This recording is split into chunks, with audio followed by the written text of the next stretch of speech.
अस्सलामुअलैकुम। मेरा नाम हफीज़ हैदर है और मैं क्लिनिकल साइकोलॉजिस्ट हूँ। आज मैं आप लोगों के साथ सिलेक्टिव म्यूटिज़म डिसऑर्डर के बारे में कुछ इन्फॉर्मेशन शेयर करना चाहता हूँ। बेसिकली सिलेक्टिव म्यूटिज़म डिसऑर्डर जो है ये एंजाइटी डिसऑर्डर के अंदर डायग्नोज किया जाता है और इसकी सब कैटेगरी में से एक है।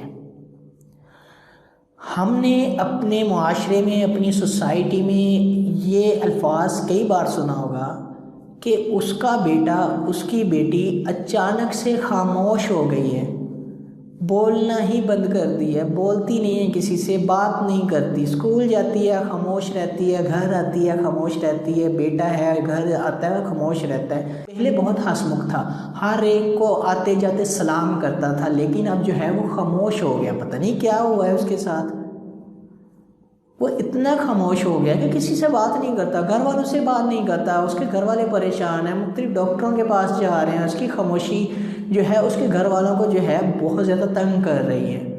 उसके घर वाले इतने के परेशान हैं कि वो हर अच्छे से अच्छे डॉक्टर के पास उसकी खामोशी के लिए भाग रहे हैं। इस तरह के अल्फाज हमने अपनी सोसाइटी में बहुत सुने हैं।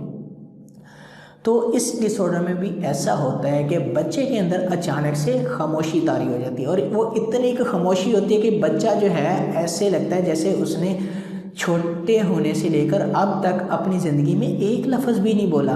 माँ जो है वो उसकी मुंह से मम्मा सुनने को तरस जाती है, बाप जो है उसके मुंह से बाबा सुनने को तरस जाता है, लेकिन बच्चा जो है इतना खामोश हो जाता है कि वो अपनी ज़िंदगी में ऐसे शो करता है जैसे उसने कभी बोला ही नहीं है। तो अगर बच्चा जो है 1 महीने तक इस तरह का बिहेवियर शो करे कि किसी के साथ बात ना करे और इसकी वजह से बच्चे की सोशल, पर्सनल और एजुकेशन लाइफ में प्रॉब्लम आए, तो हम सिलेक्टिव म्यूटिज़म डिसऑर्डर के अंदर इसको डायग्नोज करते हैं।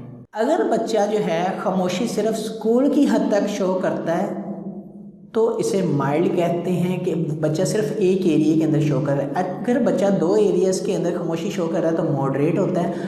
और अगर बच्चा जो है स्कूल, घर और हर जगह के ऊपर जो है इसी तरह का बिहेवियर शो करता है तो इसे सीवियर और क्रॉनिक कहते हैं। अब हम सब जानते हैं कि खामोश रहना किसी को पसंद नहीं होता। तो ये खामोशी जो होती है एक ख़तरे की घंटी होती है, बहुत ही बड़ी वजूहात इसके पीछे छुपी होती है, जिसे निकालने के लिए जब साइकोलॉजिस्ट इनके ऊपर वर्क करते हैं तो वो चीज़ें सामने आती हैं जो कभी घर वालों ने, साइकोलॉजिस्ट ने एक्सपेक्ट भी नहीं की होती, कभी सोची नहीं होती। तो जब वो चीज़ें आइडेंटिफाई होती हैं तो बच्चे नॉर्मल बोल रहे होते हैं, बच्चे नॉर्मल ज़िंदगी गुजारने पे आ जाते हैं।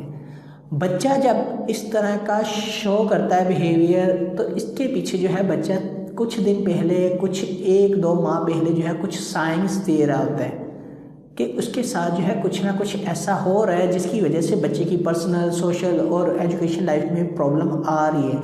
बच्चा डायरेक्टली भी कोई चीज़ें बता रहा होता है, बच्चा इनडायरेक्टली भी कुछ चीज़ें बता रहा होता है, लेकिन फैमिली जो है बच्चे की वो लैंग्वेज को अंडरस्टैंड नहीं कर पाती।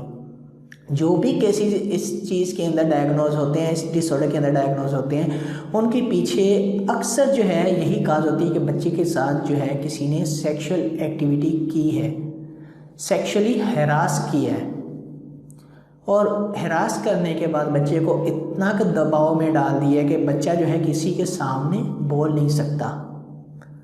बच्चा जो है डरने लग जाता है, बच्चा रोना शुरू कर देता है, बच्चा अपनी माँ से बात करना भी अच्छा नहीं समझता, इतना जो है डराया जाता है। वो अक्सर जो भी इसके पीछे केसेस आते हैं वो फैमिली के बहुत जानने वाले होते हैं, करीबी होते हैं, और यही करीबी जो है रिलेशन बच्चे की पर्सनल, सोशल और ऑक्यूपेशनल लाइफ की तबाही का जिम्मेदार होते हैं। इन बच्चों का जो ट्रीटमेंट है इसमें साइकेट्रिस्ट भी हेल्प आउट करते हैं, साइकोलॉजिस्ट भी करते हैं, जनरल मेडिकल स्पेशलिस्ट भी करते हैं। तो साइकोलॉजिस्ट सबसे पहले फैमिली काउंसलिंग करते हैं, उसके बाद बच्चे के साथ प्लेइंग थेरेपी के साथ और डिफरेंट थेरेप्यूटिक प्रोसीजर के साथ जो है रैपो डेवलप करते हैं, क्योंकि सबसे मेजर गोल होता है साइकोलॉजिस्ट का कि वो बच्चे के साथ रैपो डेवलप करें। जैसे ही रैपो डेवलप करते हैं तो बच्चे के आउटपुट्स आना शुरू हो जाते हैं, रिस्पॉन्सेज आना शुरू हो जाते हैं और फिर आहिस्ता आहिस्ता साइकोलॉजिस्ट जो है डिफरेंट हायरार्की तैयार करते हैं और फिर बच्चे के तमाम स्ट्रेसेस को आइडेंटिफाई करके उनको सॉल्व करने की कोशिश करते हैं। और फिर एक स्टेज ऐसी आती है कि ये बच्चे जो हैं अपनी लाइफ में नॉर्मल ज़िंदगी गुजार रहे होते हैं।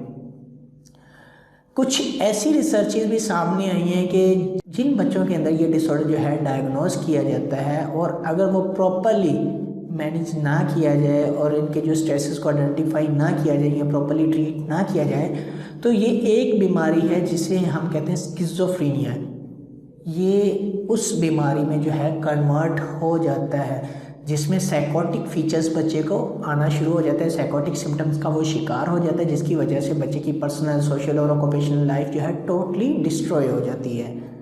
तो उम्मीद करता हूँ कि आप लोगों को मेरी ये वीडियो अच्छी लगी हो। अगर अच्छी लगी है तो काइंडली लाइक कीजिएगा, शेयर कीजिएगा और सब्सक्राइब ज़रूर कीजिएगा। और अगर आपका कोई क्वेश्चन है तो आप कमेंट बॉक्स में लिख सकते हैं। और ओके, अल्लाह हाफिज़, अल्लाह निगहबान।